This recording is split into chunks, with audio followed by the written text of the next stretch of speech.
Salut les devins, c'est Saikyo et bienvenue dans ma review du chapitre numéro 101 de Dragon Ball Super. Quel plaisir de pouvoir prononcer ces mots, de pouvoir vous retrouver sur une review Dragon Ball Super. En effet, vous l'avez bien remarqué, elle s'était arrêtée depuis plusieurs mois, notamment durant la redite du film Dragon Ball Super Super Hero qui, au mois de janvier 2024, apparaît comme enfin on peut souffler derrière nous. Le 101e chapitre, malgré ses 7 premières pages d'ébauche, malgré son titre qui n'annonçait pas grand chose, s'est voulu plutôt salvateur, a apporté un renouvellement dans l'œuvre, a apporté une réelle suite de nouveaux événements inédits et de surcroît plutôt bon. Après une fin d'arc Granola qui s'éternisait avec ses combats à rallonge, même si Black Freezer y apportait un petit peu de piment, et l'infinité d'itérations du film Super Héros, on commençait à ne plus y croire, voire même certains n'y croyaient plus, et pourtant l'espoir renaît. Le tout premier chapitre de Dragon Ball Super de 2024 est intéressant. Il soulève des questions, il développe les personnages, plusieurs types de personnages de plusieurs générations au sein de diverses catégories. Il n'y a pas encore de menace établie, il n'y a pas de réelle continuité avec l'arc Granola si ce n'est les entraînements de chacun. L'enjeu majeur de cette suite n'apparaît pas pour le moment, mais malgré tout c'est intéressant. Un vent de fraîcheur a enfin soufflé sur Dragon Ball Super qui était en train de baigner dans sa propre corruption créative. Alors ce chapitre 101 sur ses 7 à 10 premières pages, quelque chose comme ça, il ne vole pas très haut, mais en même temps il assure la transition vis-à-vis de la fin de Super Héros, et ce début de chapitre 101 aurait dû être en fait une bonne partie du 100e, histoire de sentir que l'on est pris en charge en tant que lecteur, que l'on n'est pas oublié. Ok, il y a Daima, ok, il y a des films, ok, il y a des jeux vidéo, mais le manga n'a pas à être le sous-fifre de ces derniers que l'on regarde du coin de l'œil et que l'on bafoue du revers de la main. C'est pour cela que j'ai gardé beaucoup de recul dans mon analyse des ébauches. Lorsque l'on a l'intégralité, on comprend mieux. Alors malheureusement, je ne comprends toujours pas pourquoi il y a une redite de tout le film Super Héros, je n'en démords pas, mais ce nouveau chapitre se tient bien mieux lorsqu'il y a la quarantaine de pages qui l'accompagnent. Ok, c'est assez lent, ok, c'est assez mou de voir Carmine et numéro 15 qui pourront, gardons-le en tête, amorcer quelque chose à la suite. J'en discutais d'ailleurs avec certains d'entre vous, numéro 15, ça nous fait forcément penser à C15. Pourrait-on avoir une forme de réécriture, de reboot canon du personnage de C15 sur la base du sbire de Carmine et donc une réécriture de son origin story réintroduit au sein de Dragon Ball Super? C'est intéressant, mais comment est-ce que Carmine pourrait arriver à ses fins? Il nous dira bien que le ruban rouge est terminé, qu'il ne souhaite pas le reconstruire, en tout cas pas tant qu'il y a Gohan et Piccolo. Bon, il n'est pas au courant pour Goku, Vegeta et le reste, mais surtout il confirmera avec pas mal de certitude que les fonds et les ressources persistent, elles ne sont pas évincées concernant le ruban rouge. Il peut donc en faire quelque chose, même si vous allez voir, il y a selon moi une faille en Carmine, en le ruban rouge de manière générale, peut-être la résorbera-t-il ou non, et celle-ci, Elec des Hitters y avait déjà répondu. Lors de l'arc Granola, il l'avait bien saisi, même si lui-même avait ses défauts, ce qui me ramène à un autre de mes propos précédemment énoncés, à savoir que l'on a beaucoup de mal dans Dragon Ball Super à nous apporter l'ennemi qui réellement surclasse le précédent, l'ennemi qui va boucher les trous, sans mauvais jeu de mots, du précédent. J'ai bon espoir que Black Freezer puisse apporter cela, mais un ennemi qui soit parfait, de corps, d'esprit, de puissance, d'intellect et de tout ce à quoi l'on pourrait penser. C'était la base qui nous était donnée à l'époque avec une surenchère de sel vis-à-vis de Freezer. C'était même à la base du personnage en lui apportant les séquences d'ADN des personnages afin que le Dr Gero puisse créer la créature parfaite et même en ayant cela entre les mains, il absorbe ses 17 et ses 18 pour être au-delà même du parfait. Sauf qu'au fil du temps, on n'arrête pas d'enchaîner les ennemis qui ont des failles. Ils excellent dans un domaine, mais frisent le ridicule dans un autre. Broly a un potentiel démentiel mais ne le contrôle pas. Moro power up et va jusqu'à l'ultra instinct mais oublie sa magie. Bizarrement, Granola ne mise que sur la puissance au détriment de sa vie et de l'expérience, voire même de se forger un mental fort, point sur lequel il perdra face à Vegeta. Gas, c'est à peu près la même chose, qui n'a pas su résorber ses failles de son combat face à Bardock et qui est contrôlé par Elec. Elec a de belles capacités mais au combat il ne vaut pas grand chose, mais Elec avait soulevé un point duquel Carmine devrait s'en inspirer, et là est la faille de ce Carmine, à savoir que l'information est là où l'une des plus puissantes armes. Et pour le ruban rouge qui travaille quand même dans la recherche etc, ils me paraissent bien légers sur ces points-là. Ils ne savent pas grand-chose de leurs adversaires, ne les étudient pas, là où le Dr Gero, il leur a presque fait une échographie à chacun, avec son insecte espion. Il était en train d'épier les moindres faits et gestes jusqu'à une certaine date, on ne peut pas lui en vouloir, mais quand même il l'a fait, et pendant de nombreuses années, s'étalant sur la vie entière des personnages. Là, le nouveau ruban rouge ne sait rien, n'a pas fait l'état des lieux. Elec l'a fait lui, en allant chez Zuno par exemple. Du coup, il se retrouve à supposer que Gohan et Piccolo ont battu tel ou tel adversaire, à supposer de la puissance de Cellmax, à supposer que les premiers venus pourraient battre Gohan et Piccolo, à savoir Saiyaman X1 et X2. Ça manque de sérieux. Goten et Trunks sont à des années-lumière des personnages que je viens de citer pour le moment, et un ennemi qui a pour but et objectif de renverser le monde devrait le savoir, devrait s'informer devrait se remettre en question lui-même. Et j'y vois donc là une faille énorme, chose qui m'avait déjà dérangé durant l'arc super-héros et qui me dérange encore plus. Il faudrait que cela soit corrigé pour que Carmine et numéro 15 deviennent de vraies menaces au fil de leurs évolutions et apprentissage. Un peu plus de légèreté sera apportée au chapitre via les Saiyaman. C'est un relatif plaisir de les retrouver ici. Ils apportent toujours une petite vibe sympa. C'est assez drôle de remarquer que l'ennemi terrien auquel ils font face est extrêmement musclé. Ils peuvent même avoir des veines sur le bras qui pop, etc. Chose que l'on ne retrouve pas ou plus sur les personnages alliés ou ennemis de Dragon Ball Super, alors que ce gars-là a une puissance risible. Et il me rappelle, je ne sais pas si c'est une inspiration, le célèbre catcheur Hulk Hogan. Si vous n'êtes pas passionné de catch, peut-être que vous vous rappelez de son combat dans le film Rocky. Enfin bon, tout ce beau monde, hormis les braqueurs de banque, se retrouve à Red Pizza. On peut se dire alors que les activités du ruban rouge sont vraiment diversifiées, qu'il n'y a peut-être pas que du pharmaceutique en tant que couverture. Goten et Trunks se prennent très rapidement au jeu de la manipulation pourtant très simpliste de Carmine. Cette histoire est crédible mais quand même assez grossière au niveau de l'introduction de Goten et Trunks là-dedans, mais bon, ce n'est pas comme si un élément majeur de l'arc a priori en dépendait. C'est plus un prétexte pour amener les petits voir Gohan, et que plusieurs personnages se retrouvent en un même point à un certain moment. J'apprécie la grandeur d'esprit transmise de leurs parents qui sommeillent en Goten et Trunks lorsqu'il s'agit d'arrêter les bandits.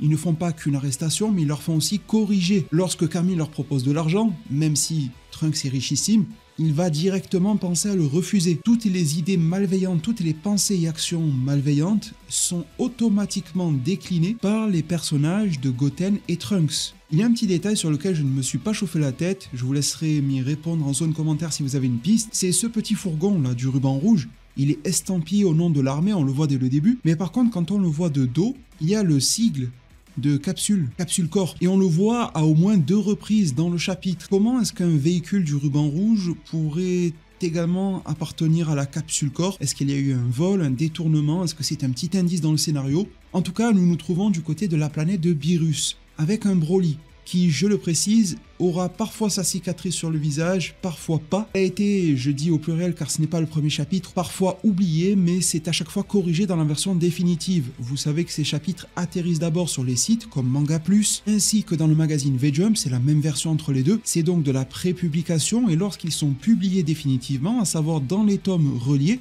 il y a une phase de correction qui est apportée. Non pas les corrections de Toriyama, celles-ci sont préalables, mais une phase de finition. Parfois, l'auteur a eu des oublis ou a manqué de temps. D'ailleurs, Toyotaro nous avait fait un tweet pour nous dire qu'en cette période de fin d'année, le timing était vraiment resserré. C'est pour cela que l'on avait eu des ébauches vraiment très enfantines, et ce qui pourrait expliquer certains oublis comme la cicatrice de Broly. Enfin bon, le combat est lancé sur la planète de Beerus face à Vegeta. Les deux sont en forme de base. Revenir chez Beerus me fait d'ailleurs beaucoup de bien au niveau de l'ambiance, même s'il n'y a pas de couleur, et ça s'appréciera beaucoup plus sur la Digital Color Edition. Changer un petit peu de lieu, c'est plutôt intéressant, sachant que les décors du film super-héros, ils étaient beaux. Je l'avais dit dans ma review du film, il n'y a pas de souci, mais quand même assez générique. Un travail bien exécuté mais trop scolaire, avec des lieux qui manquaient quand même de charme et d'identité, alors que celui de Beerus, aussi épuré soit-il, dégage une certaine atmosphère. Ce combat a lieu et donne physiquement et psychologiquement l'avantage à Vegeta, ce qui peut soulever pas mal de questions. La réponse est assez simple à trouver. Si Vegeta est supérieur à Broly en forme de base alors que normalement Broly lui roulait dessus en 2018, c'est tout d'abord car je viens de donner la réponse, nous sommes en 2024, les personnages évoluent, Broly n'a pas trop bougé depuis l'époque. Il a sûrement reçu un beau Zenkai Boost. Vous savez, lorsque le Saiyan frôle la mort, il est soigné et il revient plus fort que jamais. C'était probablement son plus beau Zenkai de tous les temps, suite à son combat face à Gogeta, donc il a dû obtenir un power-up. Sauf qu'après, il ne s'est pas particulièrement battu ni entraîné, un petit peu avec Goku mais sans plus, et les entraînements qu'il pratique sont surtout là pour maîtriser sa colère, pas pour élever sa puissance, pas encore. Tandis que Vegeta n'a cessé de progresser.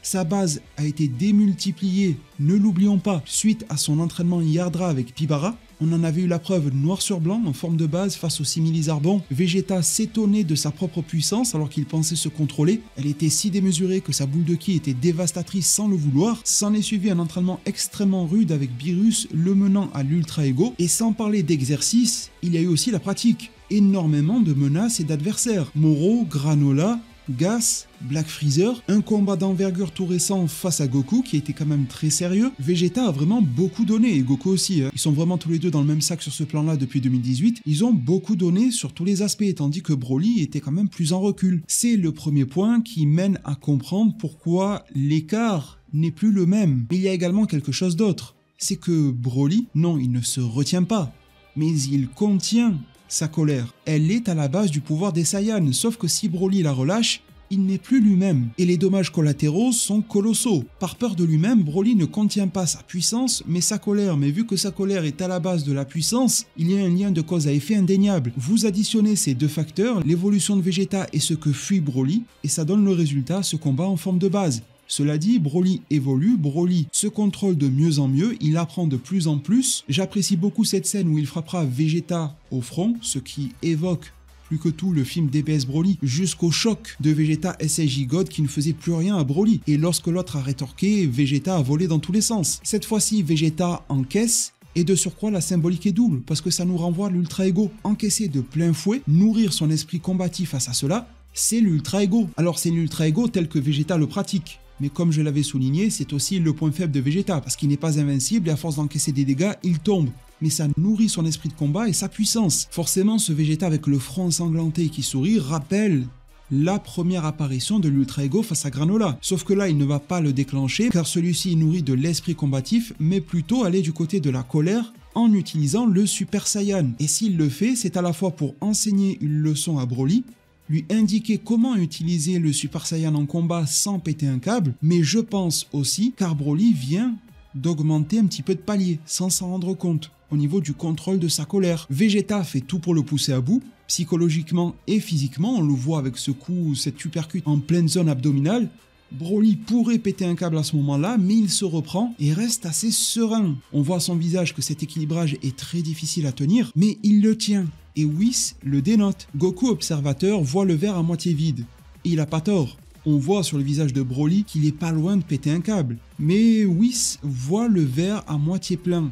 Et il a bien raison aussi. Quelque chose a changé un tout petit peu. Ce n'est pas réellement perceptible, mais qui de mieux que Whis pour juger des changements d'état? Et l'on voit au visage de Broly qu'en effet, il s'est ressaisi, ce qui le mène à déployer plus en sérénité mais de manière plus efficace ses capacités au combat face à Vegeta, de déployer plus de puissance, plus de vitesse, et même Vegeta Super Saiyan commence à avoir quelques problèmes face à Broly forme de base. Il n'est pas mis en danger, il n'a pas de problème particulier, mais ça se rééquilibre. Donc Broly, malgré l'évolution de Vegeta depuis ces années, reste un monstre absolu, au potentiel dès la naissance juste titanesque, et cette case, via du non-verbal, simplement par la posture et l'air de visage de Broly, vient nous prouver les propos de Whis. Il évolue, il a l'attitude d'un combattant, digne de ce nom. Et lorsque ces signaux sont un petit peu plus forts, Goku est désormais capable de les percevoir. J'apprécie beaucoup, sincèrement, cette tournure des événements. Le traitement de Broly ici me paraît agréable, alors il aurait pu survenir beaucoup plus tôt, mais je suppose qu'il y avait d'autres buts à desservir dans l'œuvre. Et comme à son habitude, Whis clamera le fait que bon, c'est bien beau ce qu'il vient de faire Broly, mais c'est juste le début de son entraînement désormais. Et Vegeta confirmera, en disant que c'est intéressant ce que Broly vient de faire, mais qu'il est toujours en train de se contenir pour ne pas perdre la raison, et qu'en faisant cela, son incroyable pouvoir n'est toujours pas relâché. Vegeta en a un petit peu marre, Broly se demande quoi faire, Goku tente de l'aiguiller vers la méthode de transformation du Super Saiyan et Broly trouve ça quand même très dur. À vrai dire, on peut le comprendre parce que ça fait partie de ses premières transformations en Super Saiyan. On se rappellera que Goku, bien Yardra, disait qu'il lui a fallu quand même un petit peu de temps pour se réhabituer à la transformation.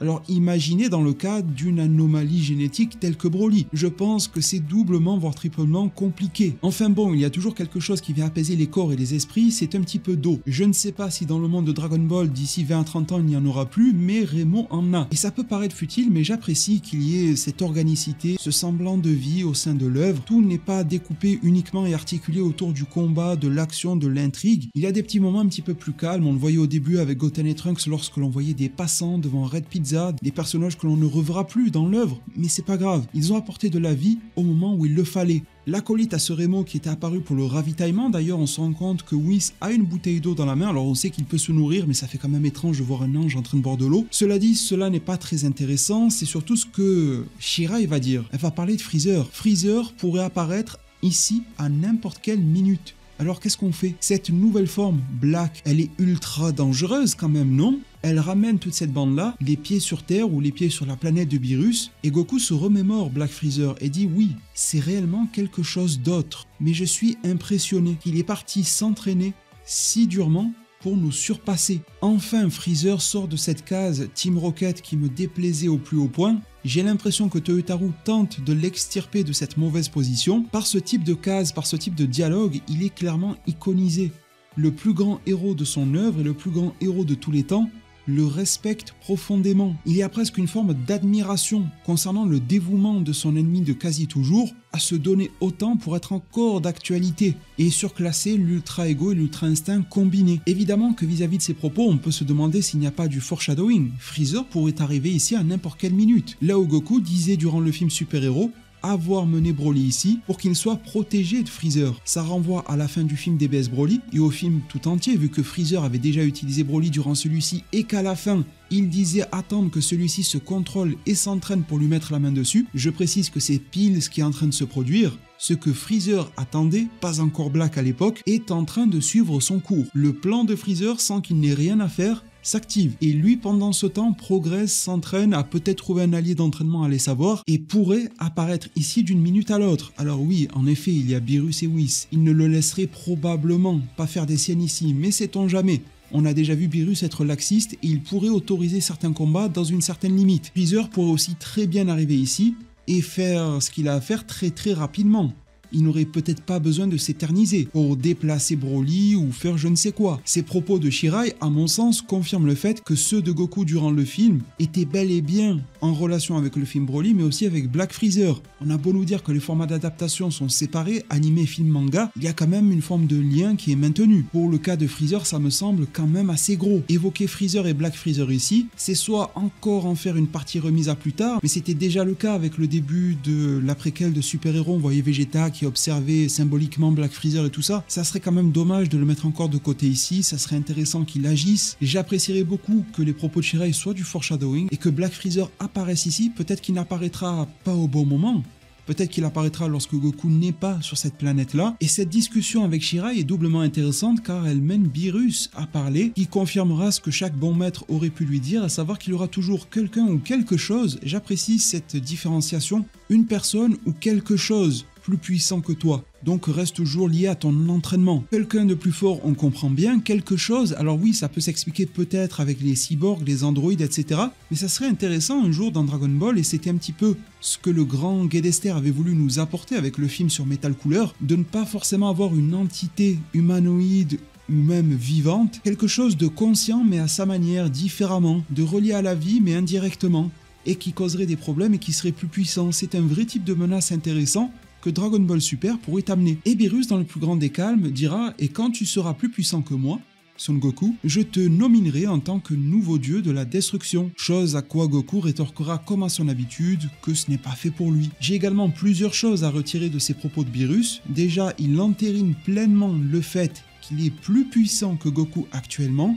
Il n'y a plus aucun doute, je l'avais supposé sur cette chaîne, je vous l'ai confirmé récemment via le magazine V-Jump, et si ce n'était pas suffisant, chose que je peux comprendre, l'auteur l'acte ici, Beerus est plus puissant que Goku sous toutes ses formes actuelles. Ultra Instinct, Colosse de Ki Ultra Instinct, vrai Ultra Instinct, tout cela n'est pas suffisant. Par rapport à Vegeta Ultra Ego, il y a également un certain fossé, et il est probable de se dire que Beerus surclasse aussi Black Freezer, mais on verra, peut-être que cet arc-là y répondra. En tout cas, je me fie au Black Freezer qui est arrivé en fin d'arc Granola, car si Black Freezer obtient de nouvelles forces de nouvelles capacités physiques ou spéciales, ça peut évidemment changer le calcul. Je me pose souvent la question au gré de mes lectures Dragon Ball Super de quel est cet intérêt de Beerus à vouloir forcément chercher un successeur. On a vu que c'est le cas du côté de Vermoud avec Toppo. Ces propos ont déjà été émis par Whis et Beerus de remplacer ce dernier par Goku ou Vegeta, et c'est quelque chose qui revient très souvent. Adossé au fait qu'il y a toujours des entraînements qui sont autorisés indirectement par Beerus et Whis chez eux ou qui sont même dirigés par ces derniers, j'ai de plus en plus de raisons de me demander si Beerus et Whis, malgré leur insouciance apparente, ne préparent pas leur univers à quelque chose. Est-ce qu'ils le préparent simplement à la transition de Beerus vers quelqu'un d'autre qui peut sembler naturel, ou est-ce qu'ils le préparent à quelque chose de plus important, une menace qu'ils anticipent? Ça amènerait les intrigues à un niveau beaucoup plus élevé qu'on ne le connaît, à des enjeux, hormis le tournoi du pouvoir qui menaçait toute forme d'existence, beaucoup plus élevés que d'habitude. Ça pourrait être une intrigue intéressante. Pour rester du côté du Hakaishin en fonction, Beerus, celui-ci va demander à en savoir plus sur la menace Cellmax. Une fois de plus, je me demande pourquoi il s'y intéresse autant. Normalement, il devrait continuer à pêcher et à manger tranquillement de son côté sans trop s'en soucier. Je me demande vraiment s'il n'y a pas une sorte de plan ou de regard qui est apporté à des choses qui n'ont pas encore été révélées dans l'œuvre par ces deux personnages. Whis va expliquer ce qu'a été Cellmax, Goku n'y réagira pas, et ça me dérange un petit peu parce que tu entends Cell, Max. Alors Max, on s'en fout pas mal, mais Cell quand même, c'est parlant. Ne pas avoir Goku ou Vegeta qui rebondit sur le nom de Cell, ça me dérange quand même assez. C'est suffisamment évocateur en soi pour que les deux soient sur le qui-vive. Et il va expliquer que Gohan, Piccolo, accompagnés de l'effort de leurs alliés, ont pu vaincre le monstre. Et c'est alors que Beerus, dans la version anglaise officielle, va se mettre à se questionner sur la paternité de Son Goku, concernant le fait qu'il soit père de Gohan, ne se rappelant pas a priori qu'il avait un fils, etc. Ce dialogue faisant passer Beerus pour un débile est en fait une erreur de traduction de la version anglaise qui n'apparaît pas du tout dans la version japonaise originelle, ni dans la version espagnole officielle. C'est un rajout des traducteurs, allez savoir pourquoi. Dans le dialogue réel, Beerus dira « Le fils de Son Goku ?» et Whis lui répondra « Ne me dites pas que vous ne vous en rappelez pas ». Et c'est alors que Beerus rétorquera « Bah je suppose qu'il m'a pas laissé une très forte impression ». Le sens de la phrase est complètement changé. En anglais, Beerus dit « Attends, Son Goku est un père de famille ?» alors que dans la version originelle japonaise, c'est juste que Gohan ne l'avait pas marqué. Non pas en tant que fils, mais en tant que guerrier combattant capable de mettre à bout une menace telle que Cellmax. Là est la différence majeure dans les dialogues. Autre dialogue qui a su faire parler de lui, selon Vegeta, d'après Bulma, Gohan aurait même pu surpasser Goku et Vegeta lors de cette bataille face à Cellmax. Alors oui, cette espèce de bouche à oreille est quand même assez problématique. Goku et Vegeta ne sont plus là depuis très longtemps. Alors sur quel Goku et Vegeta ça se base pour comparer Gohan Beast? Parce que oui, Gohan Beast est meilleur que certaines formes de Goku et Vegeta précédentes, pas si lointaines que ça. Mais l'arc Granola s'est déroulé sur la planète céréale. Goku et Vegeta ne sont pas rentrés, n'ont pas fait démonstration de leur puissance sur Terre. Bulma ne les a pas vus. Il est donc extrêmement probable qu'elle les compare à d'anciennes forme de Goku et Vegeta, et cette Bulma doit s'appuyer sur la discussion qu'il y a eu entre Gohan et Piccolo, dans laquelle les deux n'affirmaient pas, mais émettaient l'hypothèse que pourquoi pas Cellmax ou Gohan Beast étaient à un niveau qui aurait pu fortement inquiéter Goku et Vegeta. Tout cela n'est donc pas à prendre au pied de la lettre, et on le voit sur les personnages, ils sont en train de se questionner. C'est des ragots, des rumeurs. Goku aimait le fait qu'il aurait aimé être sur place, donc juger sur pièce, ça me semble primordial. C'est une belle façon de raisonner de Goku, même si son air de visage a l'air un peu débilos. C'est pour cela que pour cette affaire, on va en reparler en fin de chapitre évidemment, de comparaison de Gohan Beast à Vegeta Ultra Ego et ou Goku Ultra Instinct, ma réponse est simple. On peut avoir un avis, on peut avoir un feeling, une sensation, mais on n'a pas la réponse ferme et définitive à ce stade. Pour ma part, je doute fortement que Gohan Beast, actuellement, soit au niveau de ces deux gars. Je doute fortement que Cellmax fût une menace qui surclasse Broly du film 2018. S'il avait été parfait, je pense que là oui, c'était un problème monumental. Sorti du cocon prématurément, je ne pense pas. Gohan Beast lui a mis une belle distance, mais je ne pense pas que cet écart par rapport à Cellmax en fasse de lui actuellement un meilleur guerrier que Goku Ultra Instinct et Vegeta Ultra Ego. Cela dit, je pense qu'en termes de potentiel, Gohan fait partie du très haut du panier. Avant qu'il y ait Broly, je pense que Gohan était le potentiel numéro 1 de DBS. Maintenant que les deux sont là, on va les mettre sur un pied d'égalité en matière de capacité à évoluer plus tard. C'est super intéressant de pouvoir miser à long terme, d'avoir du potentiel et d'avoir de la réserve sous le pied. Mais en l'état, à l'instant T, je doute que Gohan soit à un tel niveau. Sachant qu'il n'y a pas non plus que la puissance qui fait un combattant, l'expérience parle, l'intellect parle. Alors l'intellect, Gohan n'en démord pas et n'en manque pas, mais il y a aussi la science du combat. Goku et Vegeta excellent dans ces domaines, et même en termes de puissance brute, j'ai quand même du mal à me dire que Gohan Beast en soit déjà là. Alors si le contraire m'est prouvé noir sur blanc dès le 102e chapitre, je l'accepterai, il n'y a pas de souci, mais tel est le fruit de ma réflexion actuelle. Autre dialogue qui a mené à pas mal de débats, lorsqu'il est question de la puissance de Son Gohan, Goku dira qu'il ne l'a pas ressenti parce qu'il était tellement à fond dans son combat avec Vegeta, dans son duel, qu'il n'a pas senti son ki. Ce qui est la même chose pour Vegeta d'ailleurs, et tout cela me paraît très cohérent, parce que nous avons affaire à 3 facteurs extrêmement importants qu'il ne faut pas dissocier. Si Goku n'a pas senti le ki de Gohan Beast à ce moment-là, alors que depuis la planète de Beerus, il avait pu se téléporter auprès de Gohan Super Saiyan dans l'arc Résurrection de Freezer, à des niveaux donc beaucoup plus faibles pour être capté, le premier de ces facteurs, c'est le fait que Goku ne recherchait pas de ki en direction de la Terre. Chose qu'il faisait avec 100% de ses capacités de concentration dans le film Résurrection de Freezer. On est bien d'accord. Il était en recherche de ki pointé vers la Terre, chose qu'il ne faisait absolument pas dans le film Super Héros. C'est également la différence par rapport à sa captation de ki depuis le Kaioshinkai dans l'arc Buu par rapport aux actes de Gohan, etc. Pas de focalisation sur un combat sur la Terre. Les sens ne lui sont pas attribués. Secondo, les réserves d'énergie de Goku étaient épuisées. Il était en plein duel face à Vegeta, aussi bien physiquement que psychiquement, il était à 0. Tertio, la distance. C'est une distance énorme qui sépare la planète de Beerus de celle de la Terre. Whis met quasiment 30 minutes. Pour parcourir cette distance-là, c'est quand même énorme. Et je recolle donc avec ce que je viens de dire il y a quelques minutes, attention à ne pas tomber dans le piège de la dissociation. Si l'on ne prend que la distance, ça ne fonctionne pas. La distance n'est pas un frein en soi. Si l'on ne prend que le fait de ne pas capter le ki tout seul, ce n'est pas un frein en soi. Parce que par exemple, lorsque Majin Vegeta et Goku s'affrontaient durant l'arc Buu, quand ce dernier a émergé du cocon, ils l'ont senti. Par contre, si Buu avait émergé à une distance énorme, il ne l'aurait plus senti. Mais si Buu avait une puissance énormissime, similaire à celle de Gohan Beast au lieu de celle qu'il avait à l'époque, ce même Majin Vegeta et Goku l'auraient ressenti, malgré la distance et malgré le fait de ne pas être concentré sur le combat. C'est pour ça qu'il faut y ajouter le 3e facteur, l'épuisement total. Total, j'entends total, pas la station où on met le gasoil, mais le fait que les batteries de ces personnages étaient totalement à 0, au point de finir quasiment évanouis au sol lorsque l'un goûte à la défaite et l'autre à la victoire. C'est uniquement en associant ces 3 facteurs que cela fonctionne. Si l'on en enlève un des 3, ça ne marche plus, et Toyotaro a pris le soin de les cumuler. Et justement, ces facteurs-là ne sont plus d'actualité. Dans la scène qui va suivre, lorsque Carmine, numéro 15, Saiyaman X1 et 2 se rendent chez Gohan. Gohan dévira les balles tirées par le pistolet de Carmine, fort heureusement, ne nous refaites plus le coup de Goku qui est blessé par un vulgaire pistolet, et il va littéralement péter un câble lorsqu'il reconnaîtra Gohan accompagné de numéro 15. C'était lui-même qui était venu annoncer le kidnapping de Pan. Il en remet une couche. Alors là où Gohan s'était transformé en Super Saiyan, cette fois-ci il va se transformer en Beast. C'est extrêmement démesuré. Mais attention, ce n'est pas parce qu'il a besoin de cette puissance-là pour enlever la portière de la voiture de Carmine, ni parce que Carmine est surpuissant. Pas du tout. Bon, déjà, je pense que si le Beast est de retour, c'est pour nous montrer qu'il n'est pas oublié, c'est pas du one-shot.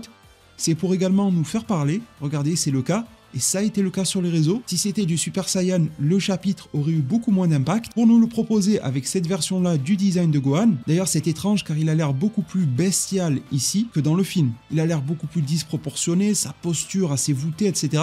Chose que je n'ai pas ressentie dans le film. Il est plus berserker brolyesque, vous voyez ce que je veux dire, plutôt que dans sa première apparition. C'était plus sa chevelure qui a impressionné que le corps. En tout cas, le contraste d'un personnage chill et habillé en tant que tel, qui utilise une forme qui est totalement dévastatrice, me plaît bien, même si au niveau des dessins, je le trouve un peu étrange. Si le Beast, disais-je, est utilisé ici, c'est aussi pour mettre en avant la colère de Son Gohan et commencer à établir un parallèle. Je vous disais il y a quelques instants qu'à mon sens, il y a 2 personnages à extrêmement haut potentiel, Gohan et Broly, et les deux ont exactement le même problème. Ils n'arrivent pas actuellement à canaliser leur colère, alors que celle-ci est le moteur littéralement des Saiyans et l'est encore plus pour eux deux, qui sont des anomalies. L'un est métissé avec une terrienne, de très fort caractère d'ailleurs, et l'autre, pur Saiyan, mais dont son propre roi dira que génétiquement il y a quelque chose qui cloche. À partir de ces quelques éléments, on pourrait vraiment aller très très loin, hein. Creuser dans le lore, comprendre mieux les Saiyans, peut-être les cellules S ou je ne sais quoi, mieux comprendre les transformations Saiyans, leurs origines, on peut connecter jusqu'à Yamoshi. Franchement, le lien, je peux vous le faire en 30 secondes. En tout cas, pour rester beaucoup plus pragmatique, les deux ont la même problématique, les deux devraient donc subir un entraînement similaire, voire même peut-être s'entraîner ensemble. Guérir le mal par le mal peut fonctionner parfois. En tout cas, même s'il perd le contrôle, celui-ci peut être rapidement retrouvé. À la simple vue de Goten et Trunks, c'est bon, Gohan revient lui-même et annule la transformation volontairement. On est quand même à un degré de contrôle bien supérieur à celui de Broly, parce que quand Broly pète un câble, si tu lui mets pas une rouste, c'est fini. Gohan, lui, peut avoir des déclics inverses et annuler la transformation, il n'y a pas de souci. Et lorsque Gohan se transforme ainsi, son ki est immédiatement capté par Goku et Vegeta. Il n'y a aucun problème dans ce cas-là, car si l'on reprend les 3 facteurs que j'ai énumérés, l'attention, elle n'est pas directement portée sur la Terre concernant Goku et Vegeta, mais inconsciemment elle l'est. Ils viennent tout juste de discuter de Cellmax, de Gohan, de Piccolo. Il y a donc un mécanisme psychique qui fait que, indirectement, leurs esprits se sont tournés vers la Terre. Secondo, l'épuisement. Goku et Vegeta sont au top, ils sont en parfait état de santé et ne sont pas en plein combat, ce qui libère encore plus des capacités cognitives. Troisièmement, la distance, elle est toujours la même, et comme je l'ai dit, s'il n'y a que l'un, voire 2 des facteurs sur 3 qui est en un ki surpuissant peut être détecté à une telle distance, donc la distance ne pose plus problème. Gohan a émis suffisamment de ki pour que cela parcourt une telle distance. D'ailleurs, j'apprécierais beaucoup qu'une menace émerge du fait d'avoir ressenti autant d'énergie être déployée. Pourquoi est-ce que ça serait toujours Goku et Vegeta qui ressentent ce type d'énergie au bon moment? Je pense que ça pourrait attirer pas mal de menaces, mais en tout cas, il y en a un qui est attiré, qui retourne vers sa planète adoptive, c'est Son Goku. Et quelle classe, j'ai envie de dire. Lorsque l'on voit simplement le bas de ses jambes, de simples mollets et pieds sans être fétichiste dans ses bottines d'antan, impose une classe incroyable. Les retours de Son Goku sont toujours majestueux. Alors certes, il aurait peut-être pas le visage de ceux que chacun voudrait, mais j'ai envie de dire, les gars, c'est 2024, virilisez-vous. Je m'adresse qu'à une petite frange des personnes qui m'écouteront, j'en suis conscient. Nombreux d'entre vous s'en foutent de ce que je vais dire là, mais je vois combien de personnes en train de se plaindre, de pleurer pour je ne sais quel petit micro-détail. Ils vont s'amuser pour la plupart d'entre eux à prendre leur tablette graphique et essayer de faire des modifications. Ah, regardez, j'ai corrigé le Son Goku, c'est 10 fois meilleur. Non, il est claqué ton Goku. Celui de Toyotaru éclate le tien, alors que pourtant celui de Toyotaru se fait éclater par Toriyama d'époque. Mais tous ceux qui veulent se la jouer Akira Toriyama de Twitter, arrêtez. Et surtout, comme je viens de le dire, virilisez-vous. Vous faites honte à pleurer comme ça. Que cette page de manga soit réussie ou non, ça ne va pas changer grand-chose à nos vies. Alors évidemment, vous avez tout à fait le droit d'exprimer votre mécontentement, votre désaccord, mais la forme que ça prend est totalement démesurée et vous passez pour des petites pleurnicheuses. Dites-le de manière forte, assumée, pas besoin d'ailleurs de le spammer, on a très bien compris. L'ironie et le sarcasme n'est pas forcément toujours de bon goût. Sachez affirmer votre désaccord en ayant des actes et des paroles fortes. Je n'ai pas aimé ce qui s'est passé dans Super Hero ces derniers mois. Je l'ai dit, mais j'ai pas fait 15 tweets ni 15 vidéos par jour pour le répéter, et surtout j'ai arrêté. Je me suis retiré du truc, chose que la plupart ne comprennent pas. Je n'ai plus fait de review. J'ai continué de vous informer, c'est mon job, j'ai apporté le nécessaire, mais j'ai arrêté d'aller dans le superflu. Parce que là, ce qu'on fait les reviews, c'est vraiment quelque chose de passionné, et d'ailleurs, si vous en êtes là à ce stade de la review, c'est qu'il y a une réelle ferveur, aussi bien pour ma chaîne YouTube que pour les chapitres de Dragon Ball Super, et je vous en suis éternellement reconnaissant. Au moment même où je vous parle, je le vois sur mon logiciel, j'en suis à 1h01 d'enregistrement. Ça sera sûrement beaucoup moins en vidéo, ça sera cuté, mais si on en est là, aussi bien vous que moi, c'est qu'il y a quelque chose derrière, il y a une ferveur. Et bien malgré celle-ci, il y a des fois où il faut comprendre quand il faut mettre le stop. Ce stop, je l'ai mis pendant des mois, désormais ça me convient plus, je m'y suis remis. Alors je comprends bien qu'il y a les stats, qu'il y a les Twitter, Blue, etc. Ça peut rémunérer. Mais bon, est-ce qu'il y a besoin de répéter avec des comparaisons qui n'en sont pas que ce Goku serait raté alors que franchement, le style peut déplaire. Et si on me demandait de choisir entre ce qu'a fait Toriyama à la fin de Dragon Ball ou ce que fait actuellement Toyotaru, il n'y a pas photo, je pense qu'a fait Toriyama. Mais si on me demande de juger intrinsèquement dans l'absolu et non de manière relative, ce que propose Toyotaru ici, c'est pas mal quand même. Et le truc, c'est que toutes ces personnes qui le critiquent, il n'y en a pas un qui est capable de faire mieux. Je dis bien pas un. Ils ont évidemment le droit de le critiquer. Moi, j'ai critiqué beaucoup de choses à propos desquelles je ne suis pas capable de faire mieux. Mais si je dis ça, ce n'est pas pour mettre à mal ces personnes, ce n'est pas pour les pointer du doigt. Ce n'est pas pour les rabaisser, c'est simplement pour dire que ce que l'on a là, c'est le mieux. C'est le mieux et malgré ses défauts, c'est pas si mal. Le personnage reste expressif, reste classe. Son retour fait bien plaisir, j'étais vraiment pris dans ma lecture, j'ai ressenti quasiment la même émotion que le personnage de Son Gohan à la vue du retour de son propre père. J'ai été impliqué dans ma lecture du début à la fin, un petit peu moins au début comme je l'ai dit. Ça m'a rappelé forcément les retours de Son Goku lorsqu'il avait retrouvé Goten à l'époque pour le tournoi des arts martiaux par exemple, et qu'il l'avait pris dans ses bras, qu'il le voyait pour la première fois. Il y a des retours de Son Goku qui se font avec une certaine classe alors que lui il est toujours dans la simplicité, et Toyotaro a su récupérer cette essence-là. Il a peut-être pas eu le visage que certains espéraient, parce que certains se sont mis en tête aussi que Goku avait toujours 3 veines au front, les sourcils froncés et les dents serrées, chose qui est totalement fausse. Oui, j'aurais préféré autre chose, mais dans l'absolu, j'apprécie ce que Toyotaro m'a fourni ici. Et la scène fonctionne réellement. On en est donc à mon sens sur un bon chapitre pour ce renouveau de Dragon Ball Super en 2024. Je reste dans l'expectative de ce que sera la suite. Toutes les portes sont littéralement ouvertes, ça fait du bien. On a eu de l'inédit bien réalisé, qui pourrait l'être encore mieux, c'est évident. Beaucoup de promesses, et vous savez que celles-ci doivent être suivies d'actes pour pouvoir nous séduire. Personnellement, j'ai retrouvé beaucoup d'intérêt pour le manga Dragon Ball Super. Je n'en démords pas sur mes avis concernant les précédents chapitres, Super Héros, une certaine phase également de Granola. Granola qui est probablement l'arc tout Dragon Ball Super confondu avec le plus de potentiel gâché. En tout cas, le prochain chapitre arrive le 20 février 2024. Il y aura forcément des leaks, résumés complets en avance comme à l'habitude. Restez donc bien connectés sur cette chaîne YouTube. Abonnez-vous, activez la cloche des notifications et il en convient donc d'arriver au mot de passe. Mais avant ça, jetons un œil à cette phrase qui a été émise à l'intérieur du chapitre par l'éditeur de celui-ci, à savoir, est-ce que Goku va réellement faire cela? Elle n'apparaît pas cette phrase sur Viz ou Manga Plus, mais elle est dans le chapitre dans le V-Jump. Goku s'apprête donc non pas qu'à faire ses retrouvailles avec ses fils et Trunks, mais il a quelque chose d'autre en tête. S'il s'est déplacé, vous savez qu'il le fait toujours de manière efficace, c'est qu'il y a quelque chose à la clé. Il disait rêver pouvoir être là lorsque Gohan s'est battu face à Cell Max, et lorsque Gohan réactive son pouvoir, il est immédiatement de retour via la téléportation. Goku a donc évidemment quelque chose en tête ici. Il n'est pas là juste pour le saluer et ça peut ouvrir à beaucoup de choses. Je pense qu'on s'en parlera dans une vidéo dédiée parce que là on va plus dans la théorie, la preview pour le chapitre suivant. Mais à mon sens, plusieurs options et elles peuvent être combinées. Le combat avec son fils pour tester son niveau, pour démontrer à nous, lecteurs, lequel est le plus efficace en combat. Goku Ultra Instinct face à Gohan Beast, quels sont les avantages et inconvénients de chacun lorsqu'ils se rencontrent, que cela soit sur la Terre ou chez Beerus, j'ai du mal à voir ce combat avoir lieu à pleine puissance. S'il a lieu lorsque l'un ou l'autre prendra l'avantage, si c'est Gohan qui gagne, Goku s'avouera sûrement vaincu et aura de l'estime pour son fils. Si Goku gagne, il le traitera avec honneur et respect comme il l'a toujours fait, tout en valorisant son potentiel et ses qualités à améliorer pour le futur. Je le visualise comme ça. Et ensuite, ça renoue avec ce que je disais au préalable. Broly. Les deux ont le même problème. Si on transfère Gohan sur la planète de Beerus, la rencontre entre les deux peut avoir lieu et des choses peuvent naître. Beaucoup de choses peuvent naître ici. Ce qui me mène à ma dernière remarque et réflexion par rapport à ce chapitre, et elle est vraiment symbolisée par cette toute dernière page, la préservation de l'aspect intergénérationnel apporté par Super Héros. Ce film n'a pas que des tares, loin de là il a aussi des qualités dont notamment de valoriser la nouvelle génération, et Toyotaro le fait parfaitement dans ce nouveau chapitre. Introduction Saiyaman, un gros milieu ancienne génération Goku Vegeta Broly, pour transiter vers celui qui pourrait en être le levier ou le pivot, à savoir Gohan. Il est un petit peu à mi-chemin entre les deux. Chacune des symboliques à ces générations est réunie ici, en dernière page, et je trouve que ça en dit long. Il y a énormément à faire avec ces personnages, c'est pour cela que j'ai beaucoup d'espoir. Espoir qui j'espère ne seront pas entre guillemets trahis par l'œuvre plus tard et que l'on restera toujours ad vitam aeternam focalisé sur Goku et Vegeta. On peut les préserver, ce chapitre l'a montré. Il est terriblement équilibré. On a eu de tout et on a manqué de rien. Goku est celui qui peut tout apporter à Gohan.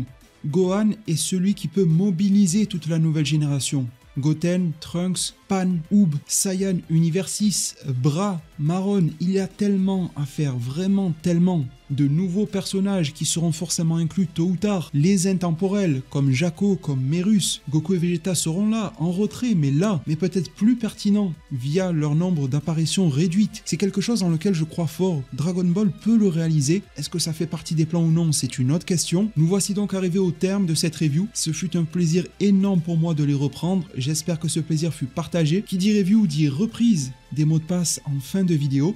Si vous êtes resté jusque là, je vous en remercie vraiment. N'hésitez pas à mettre Gohan la frangipane. En apparence, il est doux, sucré, moelleux et tendre, mais lorsque l'on croque dedans, on peut réellement s'y péter la dent avec la fève ou le sujet. Gohan donc, la frangipane, je vous attends en zone commentaire pour vous lire tous, vous répondre un maximum qu'il me sera possible. Merci infiniment, vraiment du fond du cœur, très sincèrement d'avoir été là. 1h16 d'enregistrement à ce moment-là, je ne sais pas ce que ça donnera en vidéo, peut-être que l'on aura dépassé l'heure, qui sait.